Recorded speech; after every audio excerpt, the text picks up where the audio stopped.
continente, Diego. Sí, Fernando, es un temón porque además a partir de lo de Jujuy hubo como una andanada de podríamos decir, derechistas, ultraderechistas que empezaron a decir. A mí me llamó mucho la atención, por ejemplo, un tuit de Victoria Villarruel, la vicepresidenta, muy ligada, candidata a vicepresidenta de Javier Milei. La boca se está volando. Sí. Muy relacionada con los militares, que dijo: el indigenismo llegó a Argentina para quedarse. Bueno, no sé, una definición. Aunque ese tuit tenía algo interesante al final que decía: acá lo que está en disputa es el tema de quién se queda con el litio. Bueno, por lo menos era algo interesante. Ella obviamente no ya sabemos para quién quiere el litio, ¿no? Pero bueno,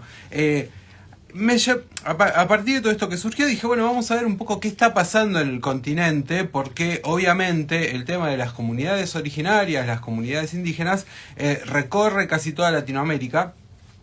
A ver, un dato para tener en cuenta: el 8% de la población de Latinoamérica es de alguna población originaria. Otro dato que me llamó la atención fue que son entre el 14 y el 17% de los sectores que están en extrema pobreza. O sea, son el 8% del total de la población, pero se duplica, claro, en los sectores que caen en la extrema pobreza. Y algo que también vi es que uno lo primero que piensa es, bueno, son sectores que están en la vida rural, podríamos decir. Muchos son campesinos, efectivamente, pero la mayoría tiene que estar relacionada con la ciudad, con el medio urbano. Muchos son trabajadores precarizados, trabajadores de los trabajos que nadie quiere agarrar. Bueno, seguramente en Jujuy estén muy relacionados con trabajos informales o incluso como parte de los trabajos peores pagados. Pero no eso que nos muestran mucho de que están medio que están ahí en el campo, medio que están en la montaña, no es tan así. Una parte muy importante está en las ciudades, en países muy hay con mucha presencia, como por ejemplo Bolivia, Perú, Ecuador, un poco menos en Colombia, también México. Hay una presencia muy grande en nuestro país en algunas regiones, pero en los que están en la cordillera es donde más se siente. A ver, obviamente lo de Gerardo Morales muestra lo que fue la política de, podríamos decir, los gobiernos conservadores de derecha sobre los pueblos originarios, que fue casi algo permanente en otros países. Por ejemplo, en Chile, pasó también en Perú con Fujimori. Fue brutal lo que hizo sobre fundamentalmente las mujeres de los pueblos originarios. Pero actualmente, yo les decía al principio, vamos a hablar un poco de la actualidad. Hay gobiernos que uno no diría que tienen algo, uno dice, bueno, no van a estar tan en contra, como por ejemplo el de Gabriel Boric, que mantuvo la militarización de toda la zona sur de Chile, la Araucaria, que es algo que viene de gobiernos anteriores, por ejemplo el gobierno de Sebastián Piñera, que fundamentalmente lo que hace es perseguir a los mapuches en beneficio, obviamente, de las grandes empresas que tienen que ver con la madera, la extracción de la madera en todo el sur chileno. O por ejemplo el otro caso es el de Brasil, lo comenté hace unas semanas, en donde está avanzando una ley que se conoce como marco temporal. Para que se dé una idea, es muy parecido a lo que iban a hacer en Jujuy, esto de que, bueno, les doy una fecha para que ustedes presenten los papeles diciendo que son dueños de la tierra, y si no presentan los papeles, esta tierra se puede enajenar, la podemos utilizar para otra cosa. Papeles que milenarias. Claro, pero además que le tiene que dar un Estado que durante siglos no los reconoció. Entonces, es muy difícil esto. En Brasil tiene que ver con los reconocimientos cuando se surgió la nueva Constitución en 1988. Esta ley está avanzando en el Congreso, fue impulsada obviamente por la bancada del agronegocio, pero tiene apoyo también de sectores que están dentro del gobierno de Lula da Silva. Entonces, podría ser que en el gobierno de Lula avance una ley que favorece al agronegocio, que favorece al sector minero y que principalmente tiene como objetivo avanzar en el Amazonas sobre comunidades originarias que habitan en toda esa zona, obviamente afectando un gran ecosistema como es el de la selva del Amazonas, no solo para el continente sino para todo el mundo.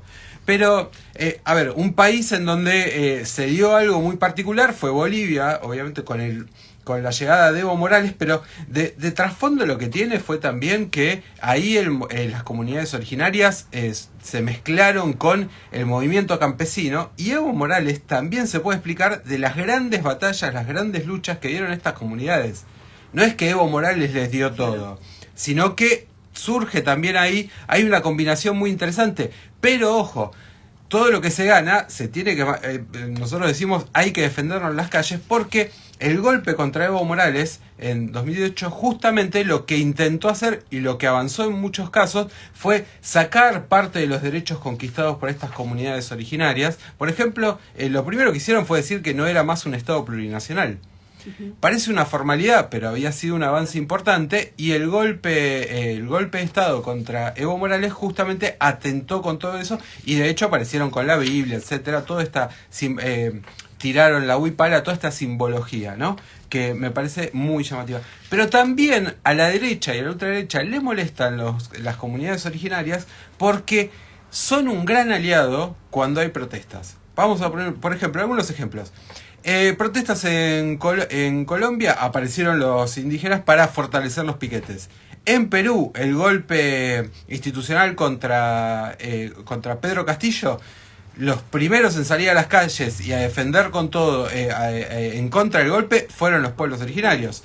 Si nos vamos a Bolivia, obviamente grandes protagonistas, las grandes imágenes de lo que fue la lucha contra el golpe, estuvieron también los pueblos originarios.